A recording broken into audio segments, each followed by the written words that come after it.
I think she knows that she drives him crazy when she's looking like that. The way she's moving makes him want it so bad. Coucou YouTube, aujourd'hui on va parler des sorties littéraires de mars. J'avais trop hâte de faire cette vidéo. J'en ai déjà 5 devant moi. Non, oui, 5. Il y en a un, c'est épreuve non corrigée. Mais voilà, ça vaut quand même 5. Je vais pouvoir découvrir le texte avant. Mais je crois qu'il y en a au moins 15 que je veux. Au moins. Allez, on y va, je vous montre ça. Le premier. J'ai mis par ordre de sortie. Je le fais maintenant. Je sais pas si vous avez remarqué dans les vidéos sorties littéraires, je fais vraiment du début à la fin du mois et je mets par ordre chronologique, histoire qu'on y arrive. Il y a 21 sorties que j'ai notées qui m'intéressent moi. Je vous avoue que j'ai pas mis toutes les suites de saga parce qu'elles ne m'intéressent pas toutes.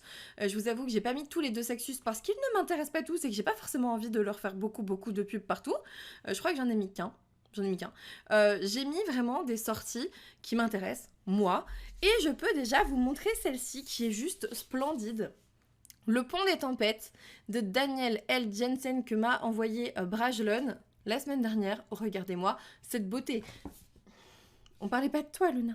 Donc, tadam, c'est un tome 1 probablement.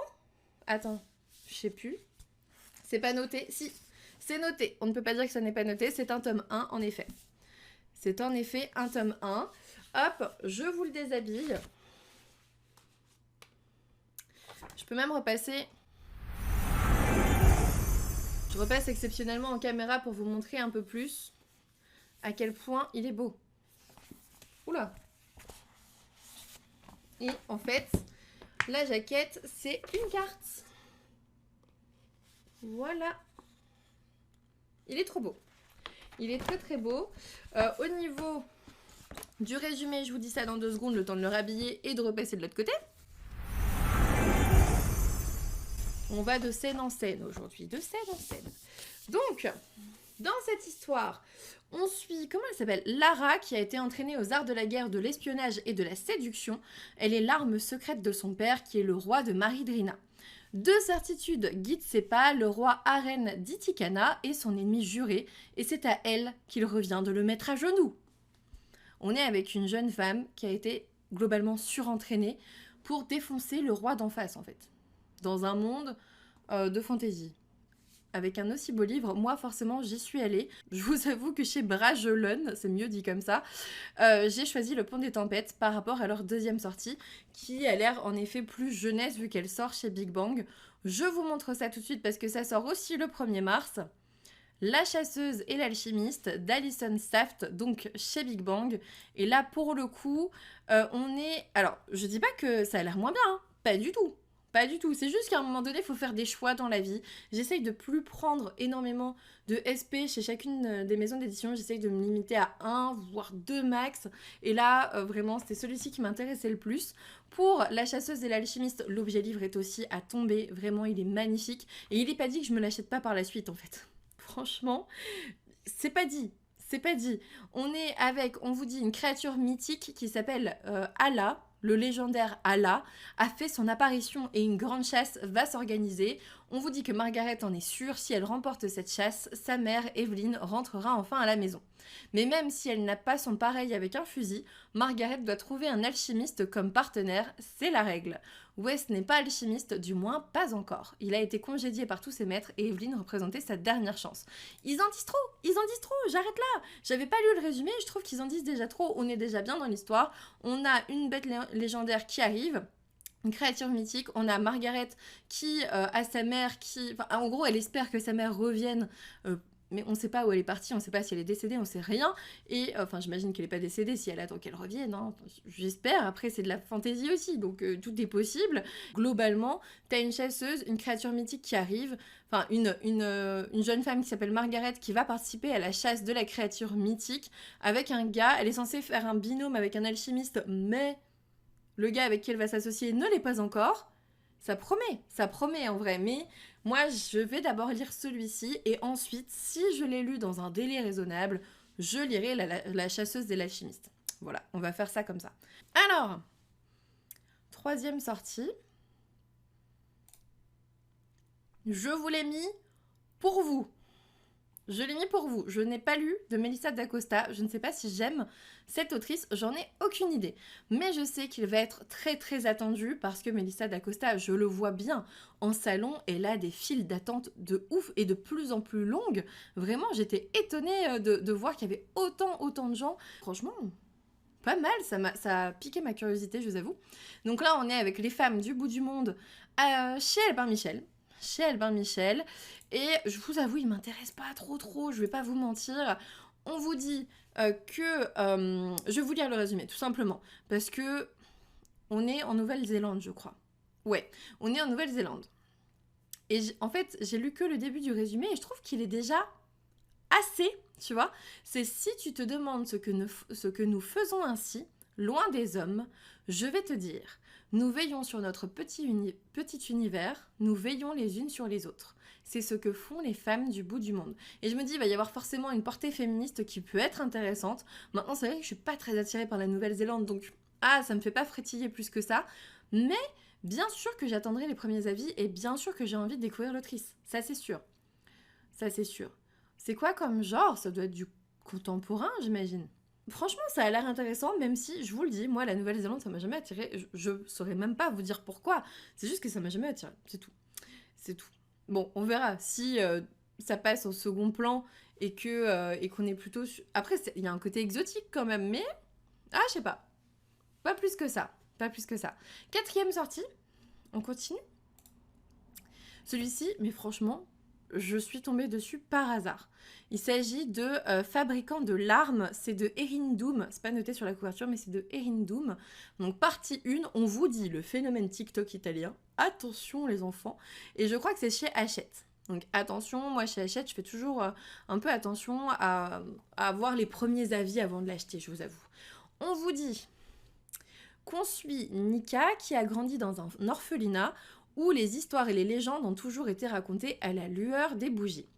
La plus célèbre est celle du fabricant de larmes, un mystérieux artisan aux yeux aussi clairs que du verre, coupable d'avoir forgé toutes les peurs et les angoisses qui habitent le cœur des hommes. Moi déjà, tu me dis ça, j'aime bien. Et là, on est avec Nika, donc Nika ou Nissa ? Nika, je pense. 17 ans, qui va, on vous dit, souhaiter...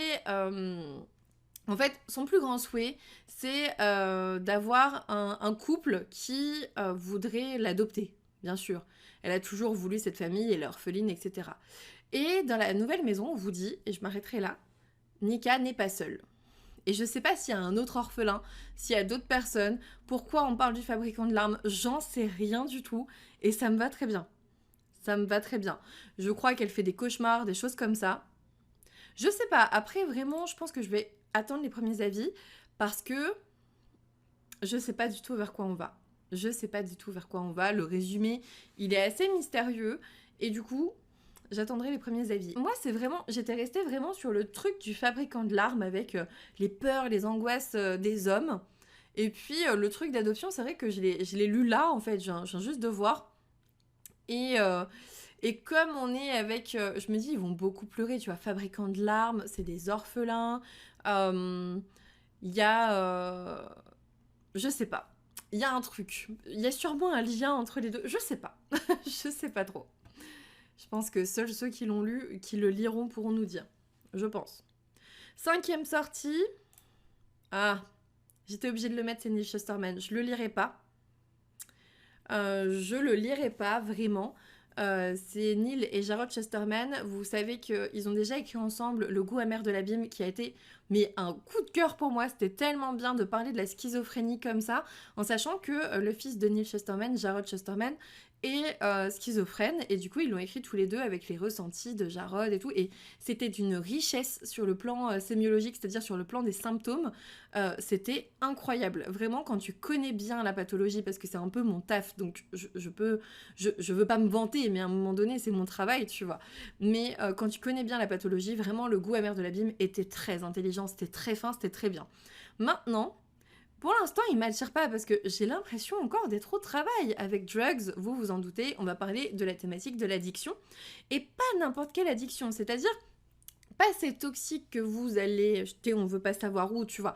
Pas ça, non, non. Les addictions aux médicaments, et notamment, je crois qu'en anglais, ça s'appelle Oxy, je crois. Roxy. Roxy. Parce que, notamment, il y a des addictions aux antidouleurs, tout ce qui est oxycodone, etc., morphine et tout ça. Et là, on vous dit, à la suite d'une blessure qui compromet ses chances d'intégrer un cursus sportif, Isaac accepte des antidouleurs pour guérir plus vite. Sa sœur Ivy rechigne à prendre un médicament censé réguler ses troubles de l'attention, mais finit par s'y résoudre.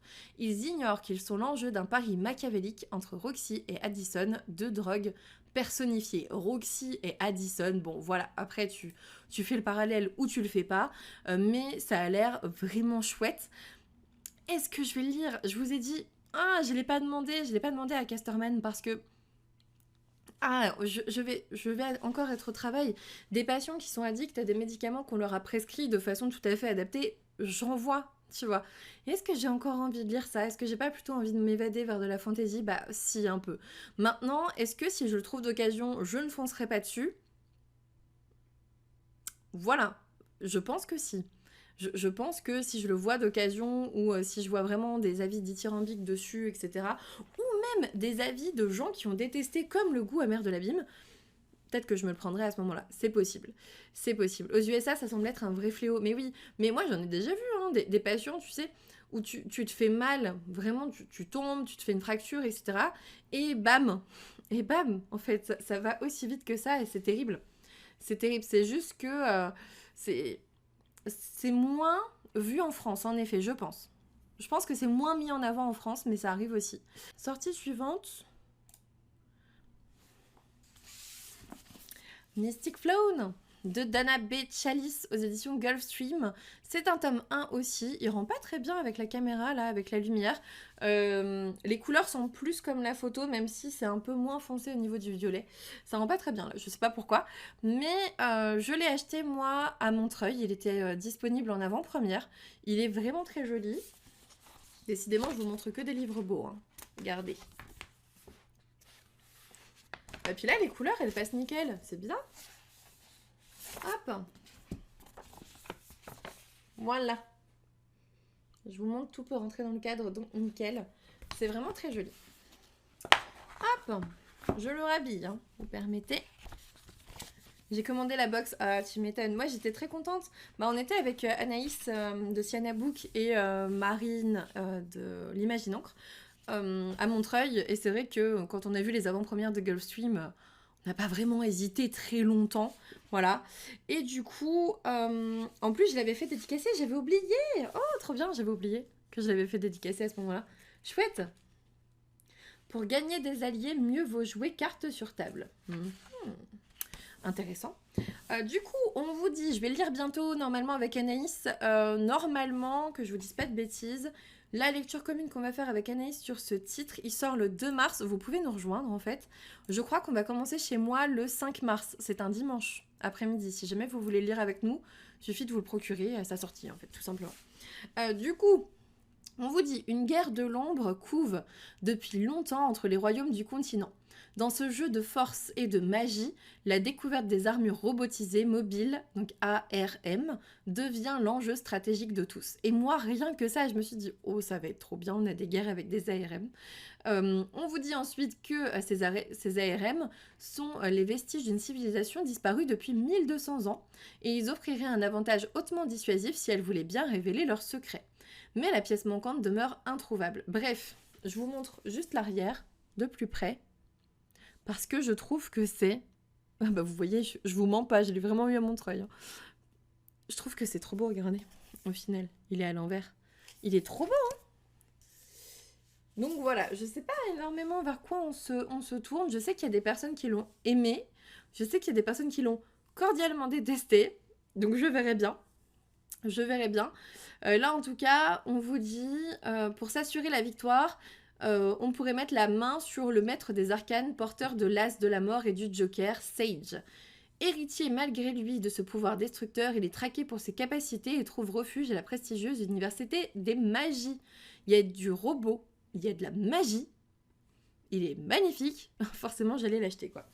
Donc voilà, on va le lire très très vite, début mars, je vous l'ai dit, le 5 mars. Si jamais vous voulez nous rejoindre, vous êtes les bienvenus. Sortie numéro 7.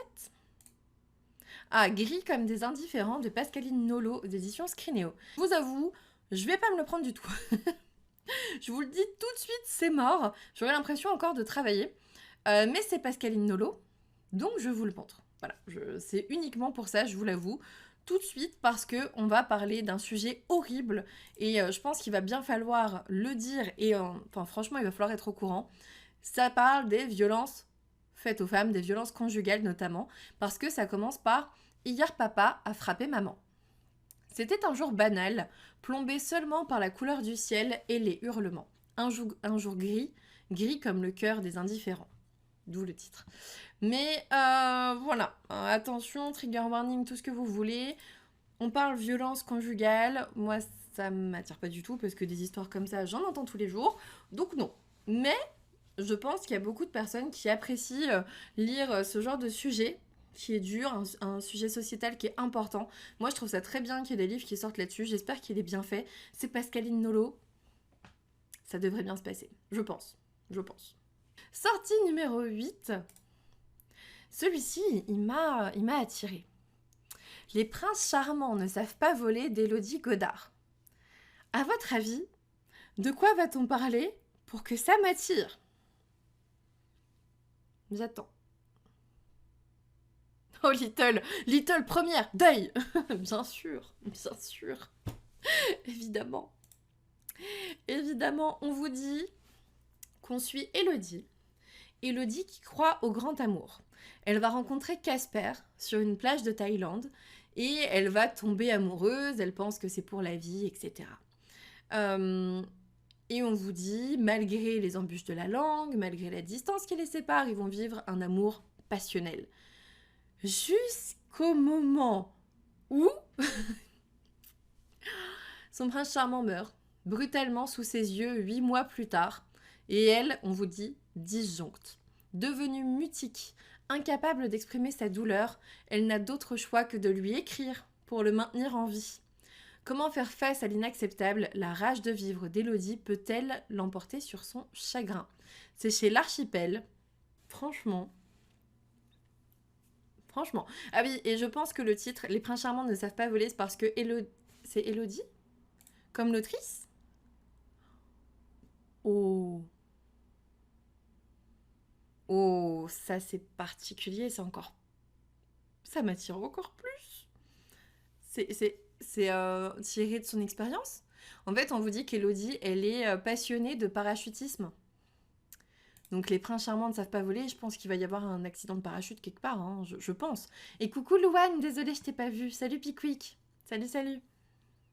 Tu as 8 minutes pour finir, ma session se finit bientôt. Oh putain, attends, je t'ai pas mis de lurk. Attends, j'arrive, I'm coming. J'arrive.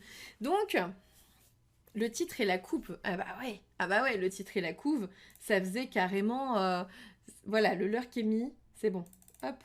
Et voilà. Le titre et la couve, ça fait carrément deuil. On est d'accord. Mais là, je me dis, mon Dieu, le prénom du personnage principal est le même que l'autrice. Est-ce que ça a été une sorte de catharsis? Est-ce que, oh là là, mais que c'est intéressant. Par contre, ce qui est beaucoup moins intéressant, et je vais vous le dire tout de suite, je pense que je vais... alors c'est horrible, mais je pense que je vais envoyer un mail à l'Archipel et sinon l'attendre en poche, parce qu'il fait 176 pages. Ok, attends, je vais vérifier ma source parce que on sait jamais. Je vais regarder sur 2 sites différents. Mais je crois qu'il est méga chéros, quoi. Vraiment, il est beaucoup trop cher. 176 pages, vraiment... Non, 240 pages, là, on me dit, sur la Fnac. Qui dit mieux? Amazon, il dit quoi? Amazon, il dit... vous voyez, c'est pour ça que c'est bien de le faire en live, des fois. Je peux vous donner les infos en temps réel et pas seulement les mettre à la main vite fait après. 240 pages, bon, c'est c'est du contemporain quoi. Mais 240 pages, 18 €. Tu vois? Alors que là, ouais, t'as 21,50 €, mais t'as une jaquette, c'est beau, c'est magnifique. Et 450 pages quoi. tu vois. Bon, on verra bien. Je pense que je l'achèterai pas, je pense que j'attendrai de voir s'il sort en poche, on verra. Je sais pas. Salut Viva Linux, merci beaucoup.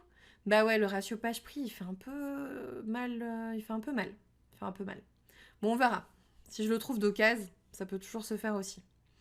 9e sortie de mars. Et vous avez remarqué que on vient de faire la sortie 8. On est au 2 mars, les gars. Sérieux. Tout sort début mars à un moment donné. C'est incroyable. Sortie 9. Le plume blanche. Paulinette, et ça Little, elle va pouvoir le voir.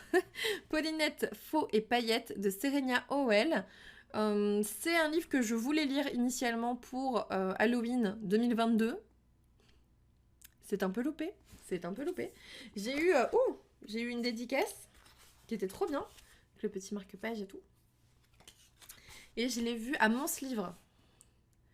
Avec le contrat de fauche où, de toute évidence, circonstance du décès, de mon décès, trop absorbé par sa lecture, l'individu meurt de soif avec un thé à portée de main.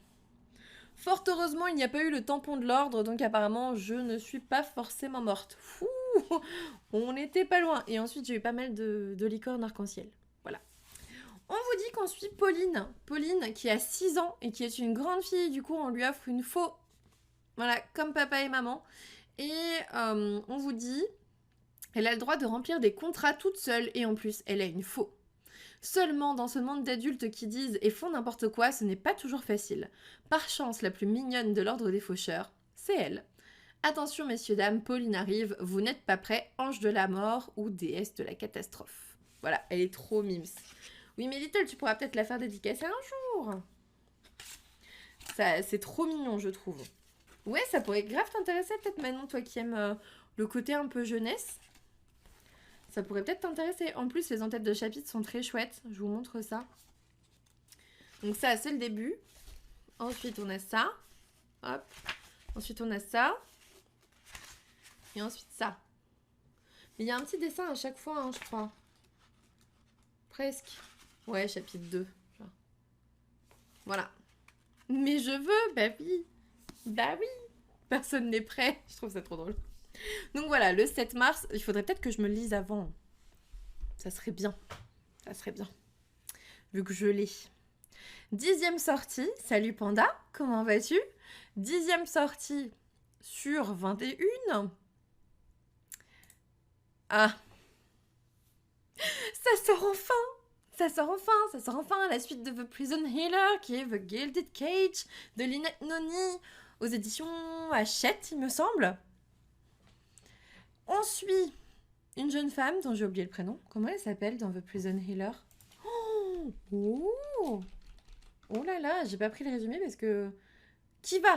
On suit Kiva, qui a 17 ans, qui a passé 10 ans dans la prison d'Asimov. Une prison particulière où tu as peu de chances de survie.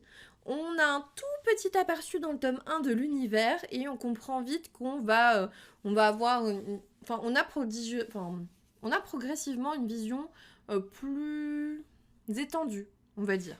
Ça a l'air... le tome 1 a été globalement soit une très bonne lecture, soit un coup de cœur. Vraiment, je m'en souviens encore. Pour ceux qui aiment les épreuves, et c'est ce que j'ai dit à Louise de Rêve ta vie en lecteur quand j'ai choisi le tome 1 dans sa pile à lire pour sa vidéo. Tu aimes les épreuves, ça va te plaire. Il y a des épreuves d'une certaine façon, je ne spoilerai rien. Mais le tome 1 était génial. Voilà. Et le tome 2 arrive. Oh, je suis trop contente. Non, franchement, je suis trop contente. Le tome 2 est là, les gars. Le 8 mars. Le 8 mars, moi. Attends, c'est un quel jour? Est-ce que ça fait mon jeudi librairie ou pas? Non, c'est un mercredi, c'est pas grave. Le temps qu'ils le mettent en truc, en rayon, en truc. Le 9 mars, la petite Manon va aller acheter The Gilded Cage. C'est sûr. Si le 9 mars, vous avez une story en librairie, tout va bien. Tout va bien. C'est une introduction, je trouve, le tome 1. Je pense que là, ça va commencer, mais oui, je pense aussi. C'est pas une introduction, j'irai pas jusque-là, parce que vraiment, moi, j'avais adoré les rebondissements de la fin. Ça a l'air trop bien. Mais voilà, trop de lecture en mars. Non, mais je vous ai prévenu au début. Hein. Franchement, j'ai prévenu tout le monde au début. les sorties littéraires de mars, c'est l'hécatombe. J'ai déjà fait ma miniature pour la vidéo. J'ai mis RIP les no-buy. RIP mon no-buy. Bon, c'est comme ça. Parce qu'à la base, j'avais dit que j'achèterais presque plus de livres, je vous rappelle. C'est ma version du no-buy. J'avais dit que j'achèterais presque plus de livres. Et là, il y en a genre 15 qui m'intéressent. Ok, très bien. Sortie suivante. Faisons-nous encore du mal. Trisha Levenseller, qui a écrit un roman que j'avais beaucoup aimé, mais en VO. Je ne l'ai pas lu en VF. C'était La Reine des Ombres, je crois. Je crois que c'est ça. La fille du roi pirate chez Stardust. J'avais vu en fait un bout de couverture, je crois. J'avais eu un extrait à Montreuil. Il me fait beaucoup trop envie. En plus, c'est Trisha Levenseller que j'ai déjà bien aimé dans son premier roman. Donc, je vous avoue que ça aide. Ça aide. Je vérifie juste le nom. C'est La Reine des Ombres en français. Oui, c'est ça. C'était La Reine des Ombres que j'avais adoré. En anglais, en fait, je l'avais en tête. C'est The Shadows Between Us. Et il me semble qu'il y a un tome 2 que je n'ai pas encore lu. Ah non. The Darkness Within Us. Mais non, mais attendez, il y a un tome 2 qui est noté, c'est trop bizarre. Il y a un tome 2 qui est noté pour The Shadows Between Us, mais c'est pas les mêmes auteurs. Trop bizarre. Je sais pas. Bon, bref. Si un jour il y a un tome 2, je suis là. Franchement, je suis là. En tout cas, pour la fille du roi pirate, rien que déjà il y a des pirates et il y a un roi pirate, on doit en parler. On vous dit que Alosa est la fille de Caligan, le roi pirate qui règne et terrorise les mers. Là déjà, tu vois, à partir de ce moment-là, je savais que j'allais succomber. J'ai même pas lu l'extrait. I know. Tu vois. Celui-ci, il va être commandé de ouf. Enfin, pas commandé, je vais aller l'acheter, quoi. Son père décide de l'envoyer en mission pour enfin mettre la main sur une mystérieuse et très ancienne carte au trésor qui mènerait à des richesses incommensurables. Pour réussir son défi, la courageuse Alosa, je sais pas comment on dit, accepte de se laisser capturer par ses pires ennemis, s'offrant ainsi la possibilité d'infiltrer leur navire. Captive au milieu d'un impitoyable équipage de pirates cruels, elle sait pourtant que la fameuse carte est à portée de main. J'en lis pas plus, franchement, il n'y a vraiment pas besoin. Je sais que je vais l'acheter. Je sais. Le 8 mars, donc du coup, le 9 mars, j'achète La fille du roi pirate, j'achète The Gilded Cage, enfin... Aïe, aïe, aïe. Aïe, aïe, aïe, ça va être compliqué. Ça va être compliqué ce mois-ci. 12e sortie. J'avais oublié celui-là.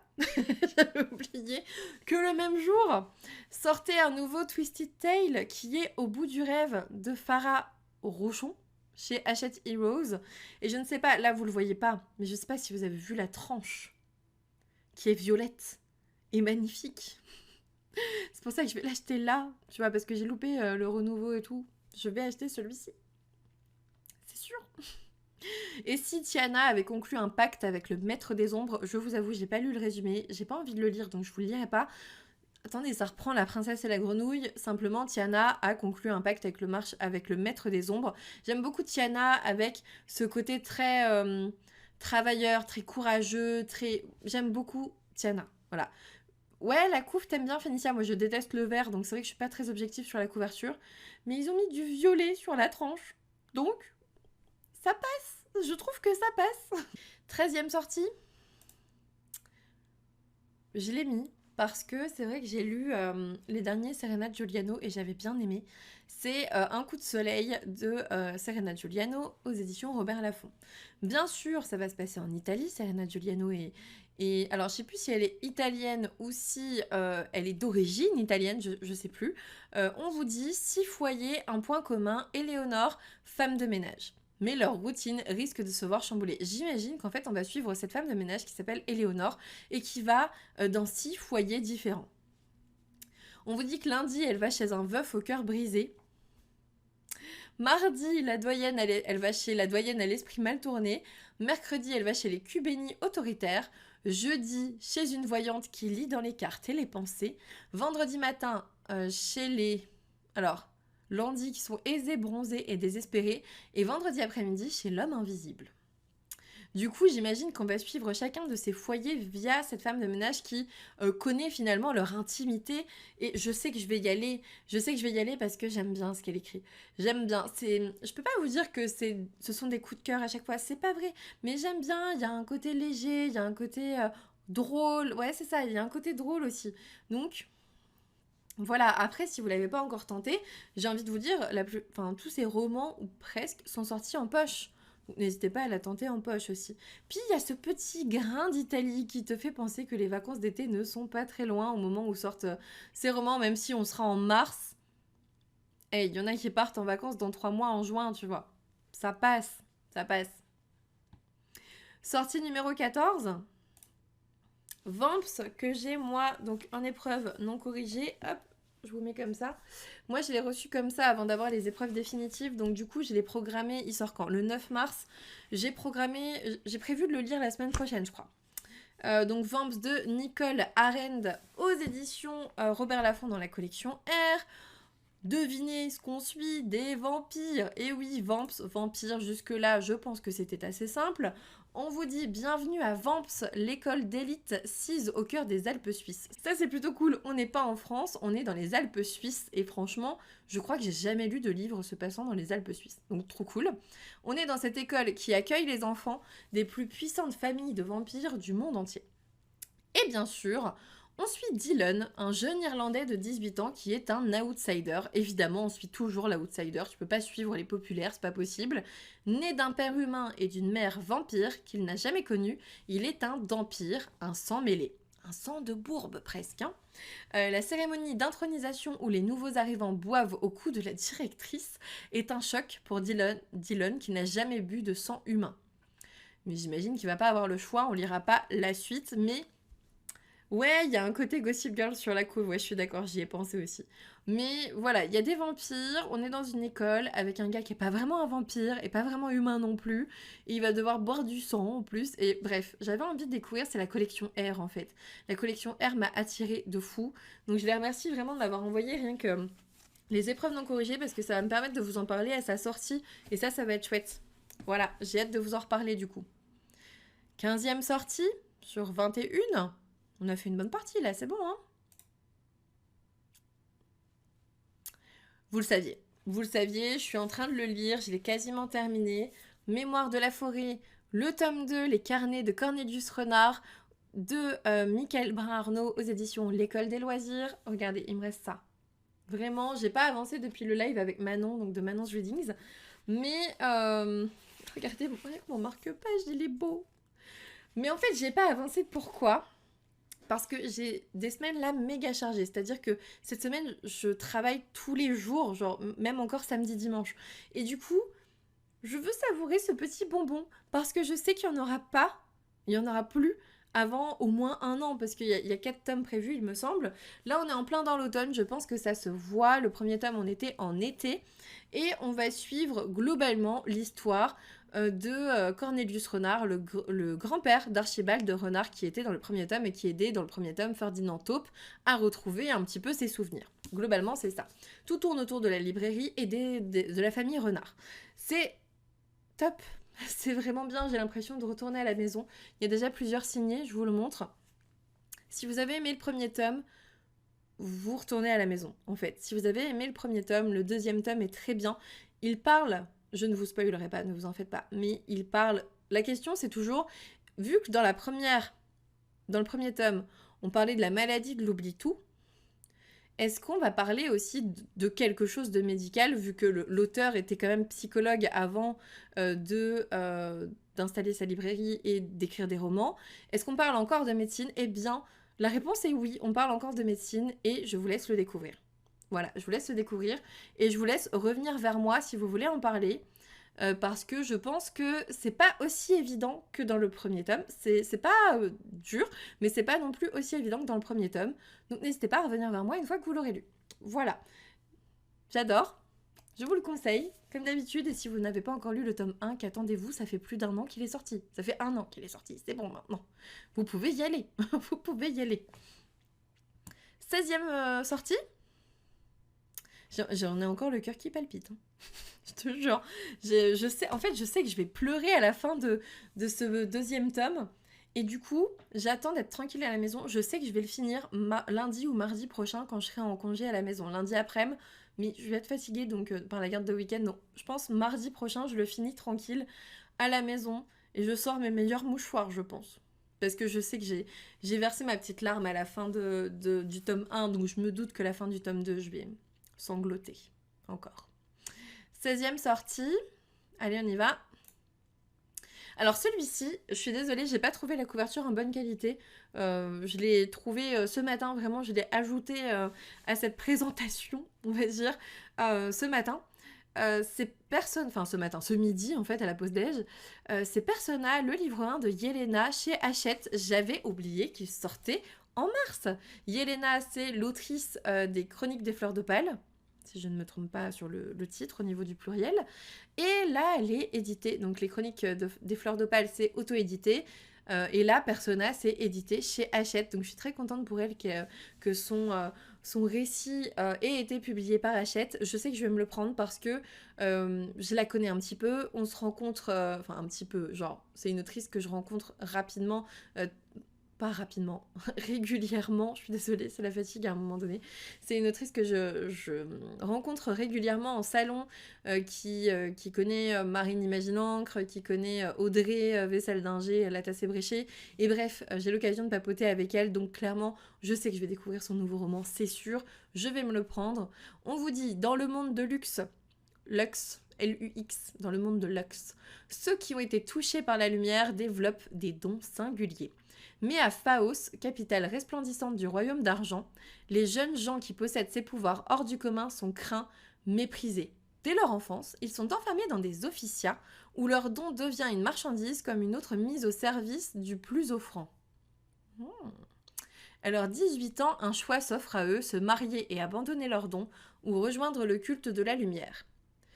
À quelques mois de son dilemme, Andrea, je dirai pas la suite, j'ai pas envie de vous le dire, on sait jamais. Mais bref, j'ai lu vraiment le premier paragraphe. Pour le coup, il m'intéresse, ça a l'air chouette au niveau de l'univers, il y a l'air d'avoir un bon développement. Donc, hâte de voir ce que Yelena peut écrire. J'avoue que je n'ai pas encore découvert sa première saga auto-éditée, donc ça sera l'occasion de découvrir sa plume. Voilà. 17e sortie, c'est parti. J'ai retenu un seul Charleston ce mois-ci, alors qu'il y en a plusieurs qui sont intéressants, mais bien sûr, comme d'habitude avec les Charleston.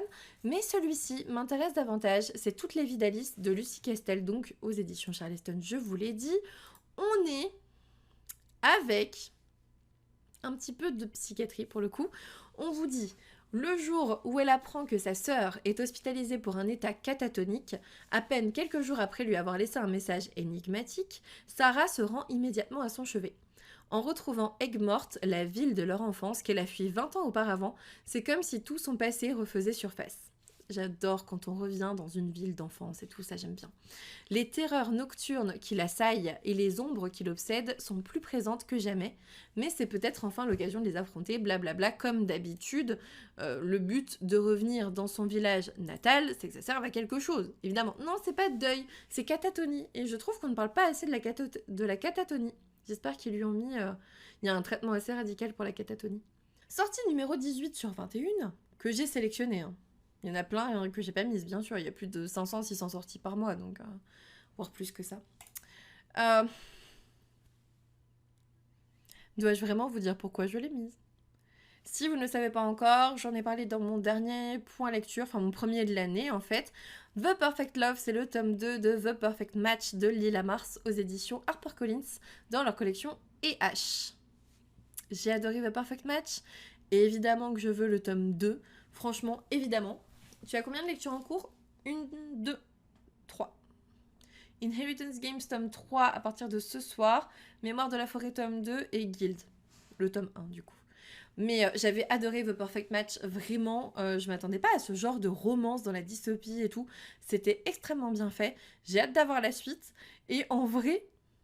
J'hésite presque, je sais pas si elle est équipée pour ça, mais j'hésite presque à dire à l'auteur, viens parler de ta saga sur mon live, viens. Donc on verra bien.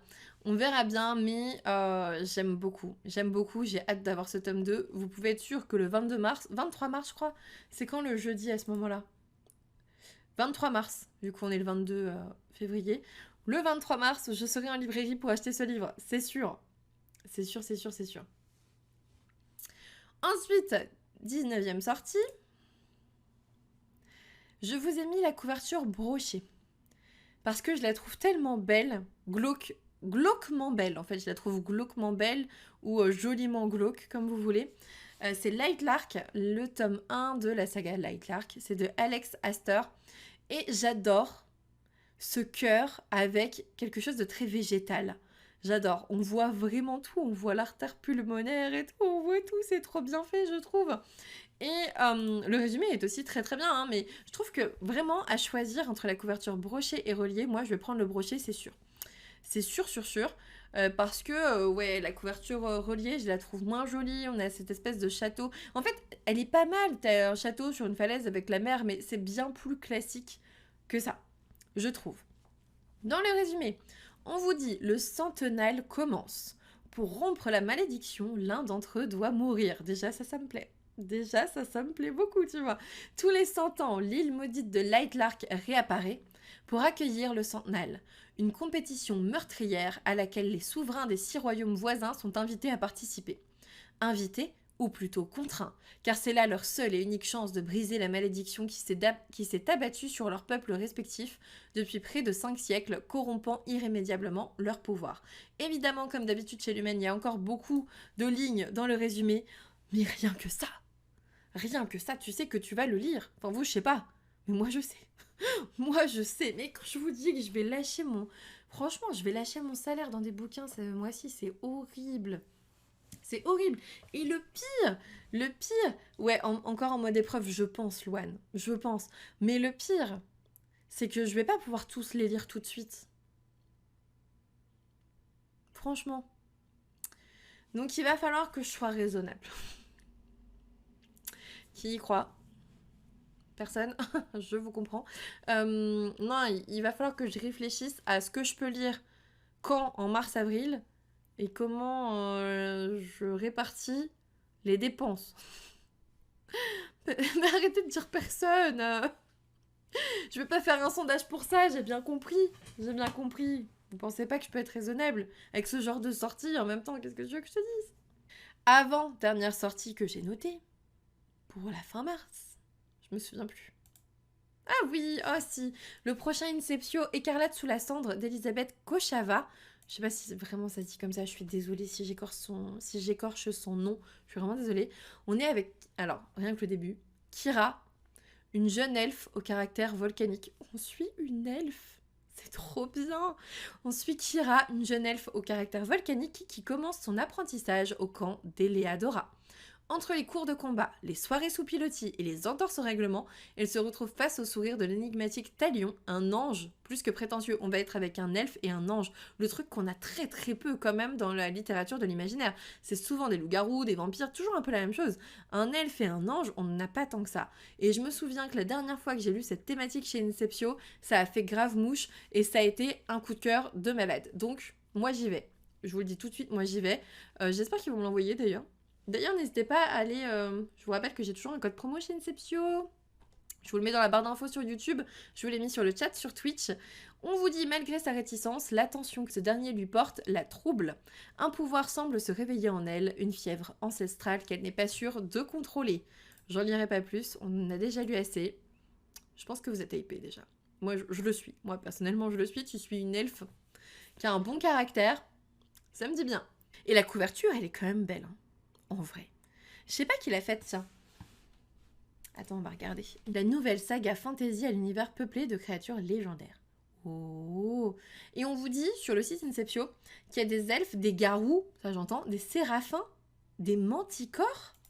Oh. Attends, pop. On se fait une lecture commune dessus ou pas? Séraphins, c'est les anges, là. Mais les manticores, je sais pas. J'ai jamais lu de trucs avec des manticores. Créatures légendaires décrites des auteurs grecs puis latins. Attends, c'est... Ah, des genres de coléoptères. Oh, je déteste ça. Attends. Les manticores, ça existe vraiment. Oui, on est d'accord. Mais du coup, j'imagine qu'elle parle des créatures légendaires. On est d'accord. Et du coup, t'es avec corps de lion, visage humain, queue de scorpion. Ah, mais oui, c'est vrai, proche des chimères et tout. Mais oui, le corps de lion, le visage humain et la queue de scorpion. Oh, j'ai jamais lu de livre avec ça. Ouais, non, si c'est des coléoptères, ça va être un petit peu compliqué quand même. Hein.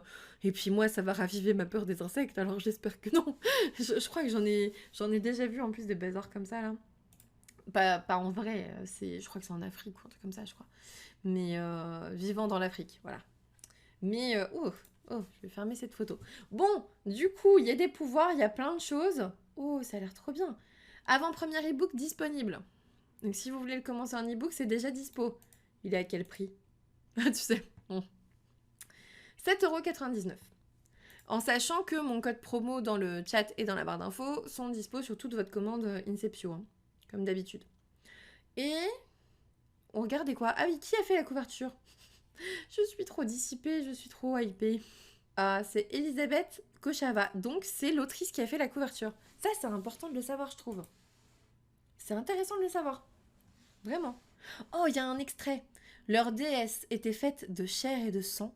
Elle respirait le même air et foulait la même terre qu'eux. Les Tergales ne devaient plus croire en Nigri, puisque Nigri existait. Oh, lecture commune, avril. Allez, on lance une lecture commune Inceptio. Hop. Comme j'avais un peu fait avec Royal, j'avais un petit peu lancé un truc comme ça. J'avoue, les dernières sorties Inceptio avaient l'air vraiment chouettes. Mais celle-ci, elle me hype niveau 10 000. Donc, possible. Allez, dernière sortie. Je vous l'ai dit que c'était du lourd aujourd'hui. Hein. J'ai quand même mis un de Sexus. Il sort le 30 mars. C'est Monstre Ordinaire de J.M. Miro. La couverture est plutôt cool, je trouve.